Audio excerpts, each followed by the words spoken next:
Hey everyone, welcome back. Ready for another deep dive? Always. Today, we're getting smooth, like really smooth, and diving into the world of hair growth inhibitors. Sounds slippery. It does, doesn't it? But first things first, before we even think about banishing those pesky hairs, we gotta understand the enemy, right? We gotta know how hair growth actually works. Absolutely. It's like trying to solve a puzzle without knowing what the picture's supposed to be. Exactly. So let's break it down, shall we? Hair growth 101. Hit it.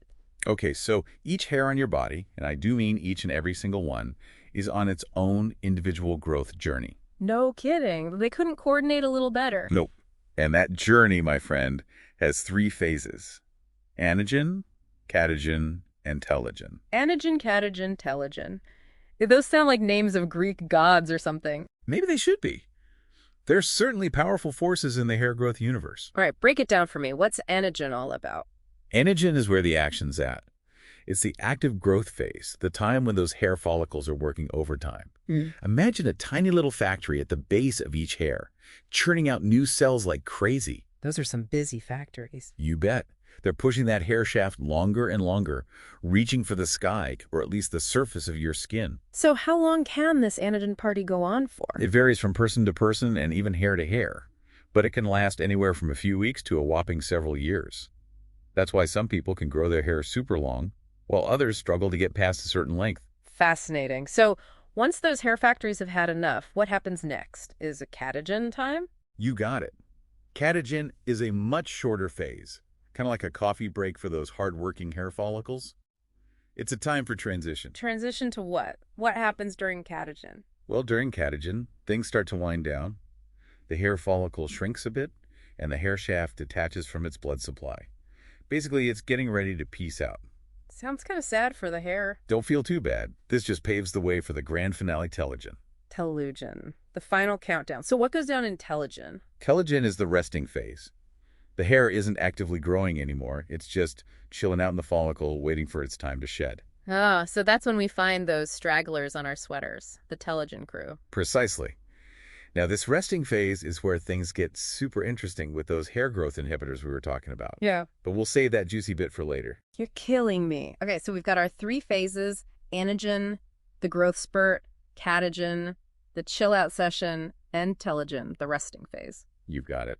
So why is it so important to understand this whole hair growth cycle anyway? Because if you want to effectively manage unwanted hair, whether it's through traditional methods or these newfangled inhibitors, you need to know what you're dealing with. Makes total sense. You wouldn't walk into a battle without knowing your opponent's weaknesses, right? Exactly. And understanding the hair growth cycle gives you a major strategic advantage in this epic battle for smooth skin. Okay, so we've got our hair growth 101 certificates officially stamped, but I think it's time to address the elephant in the room. You think there are elephants hiding in our hair follicles? Well, not literally. I'm talking about the never-ending battle against unwanted hair. Let's face it, we've all been there. Oh, absolutely. It's a struggle as old as time itself. And over the centuries, or maybe not centuries, but, a long time, we've come up with some pretty creative ways to deal with it. Oh, yeah. We've got a whole arsenal of hair removal weapons at our disposal these days. From the good old-fashioned razor to those high-tech lasers, it's like a constant arms race against our own bodies. It's true. But I guess the first question is, where do you even start? Well, I think we've all had our first encounter with shaving, right? It's like a rite of passage. For sure. It's quick, it's easy, and it's relatively painless. Keyword. Relatively. Because let's be honest, razor burn is no joke. And ingrown hairs? Don't even get me started on those little devils. See, this is what I'm talking about. Shaving, it's a love-hate relationship, isn't it? It really is. Yeah. And the problem with shaving is that you're only cutting the hair at the surface. So it's like giving those hair follicles a little trim. They're just going to come back stronger. So not a long-term solution then? Nope. And because you're creating a sharp edge on the hair shaft, it can get trapped under the skin more easily, which leads to those lovely ingrown hairs we were talking about. Right. So maybe not the smoothest move, so to speak. So what about waxing? That seems to be a popular choice. Waxing can definitely be more effective than shaving because you're removing the hair from the root, so you're looking at smoother skin for a couple of weeks, not just a couple of days. Okay, that sounds promising, but what about the pain factor? Yeah, that's the catch. It can be a bit ouchy. A bit. I've heard horror stories. It depends on your pain tolerance, of course, and the skill of the esthetician. But yeah, it can be a little intense. And just like with shaving, there's still that risk of ingrown hairs, especially if you're not careful with exfoliation. Okay, so waxing. It's a trade-off. Smoother skin for a while, but with the potential for some pain and maybe a few ingrown hairs lurking beneath the surface. Exactly. And then we have our dear friend, the depilatory cream. Oh, yes, hair removal creams. Always a bit of a mystery to me, to be honest. They can seem a bit like magic, Yeah. right? But basically, they work by dissolving the hair at the surface of the skin. So kind of like a chemical haircut. Pretty much. They can be a gentler option for people with sensitive skin who find waxing too harsh. But I bet the results don't last as long as waxing, right? You know it. It's similar to shaving in that you're only removing the hair at the surface, so regrowth is pretty quick. Plus, there's always that risk of skin irritation or allergies to the chemicals in the creams.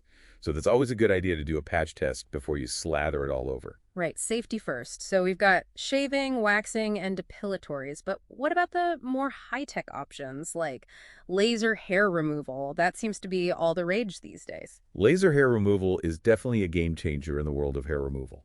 It's one of the few methods that can actually provide long-term hair reduction. Okay, I'm intrigued. Tell me more about how it works. So it uses highly concentrated light to target the pigment in the hair follicle. This damages the follicle and inhibits its ability to grow new hair. Sounds intense and expensive. It can be, yeah. It usually requires multiple sessions, and the cost can add up, especially if you're treating larger areas. So there are definitely some things to consider, so let me guess. Even with the gold standard of laser hair removal, there are still some downsides.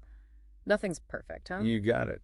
No. It's not always effective for everyone, especially those with lighter hair colors or darker skin tones, and there's always a risk of side effects, like pigmentation changes or scarring, although those are rare. Right. Always important to weigh the risks and benefits. It seems like there's no one-size-fits-all solution to this whole hair removal dilemma, is there? Not really. Yeah. But that's where hair growth inhibitors come in. They offer a totally different approach to the problem. They might just be the game changer we've all been waiting for. Okay, you've got my attention. Hair growth inhibitors. They sound almost too good to be true. Like, are we talking about actually stopping hair before it even has a chance to grow? That's the idea. Yeah. It's a completely different approach from the hair removal methods we talked about earlier. We're not talking about yanking it out, dissolving it, or zapping it away. We're talking about getting down to the cellular level and disrupting the hair growth cycle from the inside out. Okay, now you're just messing with me, right? How is that even possible? Well, remember how we talked about those 3 phases of hair growth? Anagen, catagen, telogen. Yeah, the growth spurt, the chill-out session, and the long nap. Exactly. Well, hair growth inhibitors, they're all about extending that long nap, that telogen phase. So instead of constantly battling those hairs that have already sprouted up, we're basically telling those hair follicles to hit the snooze button for as long as possible. Precisely. Okay, I'm all for a good long nap, but how do these inhibitors actually work their magic? It all comes down to enzymes, those little protein machines that are responsible for all sorts of processes in our bodies. Okay, keep going. You've piqued my interest. Well, certain enzymes are essential for building the proteins that make up your hair shaft. Think of them as the construction workers in your hair follicles. Gotcha. Tiny little hard hats and everything. You got it. And hair growth inhibitors, they're like putting up those little orange road-closed signs around the construction site. So those little construction workers or enzymes get shut down before they can even start building more hair. Exactly. And with those enzymes out of commission, the hair follicle can't produce new hair effectively, or at least not as quickly. Genius. It's like outsmarting those hair follicles. It's a fascinating area of research, and there's still a lot to learn. But the potential is huge. And we actually came across a product that's already on the market, the Stop Grow Hair Growth Inhibitor. Catchy name, right? It just rolls right off the tongue. It does. So is this the real deal? Is this the holy grail of smooth skin we've all been waiting for? Well, it's important to remember that everyone's hair and skin are different. What works wonders for one person might not be as effective for another. It's about finding what works best for you and being patient. That makes sense. No 2 heads of hair are created equal, but it's still super promising to think about managing unwanted hair in a whole new way. So if someone's interested in trying a hair growth inhibitor, what should they do? Well, I always recommend talking to your dermatologist first. They can help you weigh the potential benefits and risks and figure out if it's the right choice for you. Solid advice. And hey, while we're on the topic of hair growth, I wanted to circle back to something we touched on earlier, the connection between our lifestyle choices and how our hair behaves. It's so easy to forget that it's not just about what we're putting on our bodies, but what we're putting in them, too. Our diet, our stress levels, our overall health, it all plays a role. So spill the tea. What can we do from the inside out to support, well, I guess I shouldn't say healthy hair growth if we're aiming for less hair. How about managing hair growth? I like it. Managing hair growth it is. And one of the most important factors is, drum roll please, nutrition. I knew it. So what should we be eating or not eating? Well, remember how your hair is mostly made up of protein. Getting enough protein in your diet is essential for hair growth.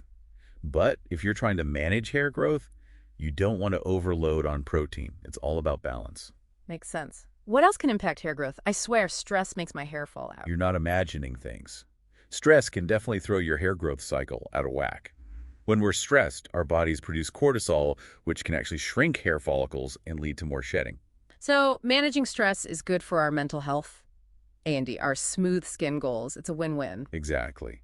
Exercise, meditation, spending time in nature, those can all help lower those stress levels. It's amazing how everything is connected, isn't it? It really is. It's all about taking a holistic approach to our health and well-being and remembering that there's no one-size-fits-all solution. Well said.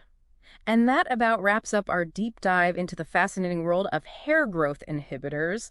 We've gone from those ancient hair removal battles with the trusty razor to high-tech lasers, and now we've even explored the possibility of outsmarting our hair follicles at the cellular level. Who knows what amazing innovations the future holds? That's right. Maybe one day we'll all be saying bye-bye to unwanted hair for good. But until then, keep experimenting, find what works for you, and embrace your journey to smooth, confident skin. Here, here. Thanks for tuning in, everyone. Until next time.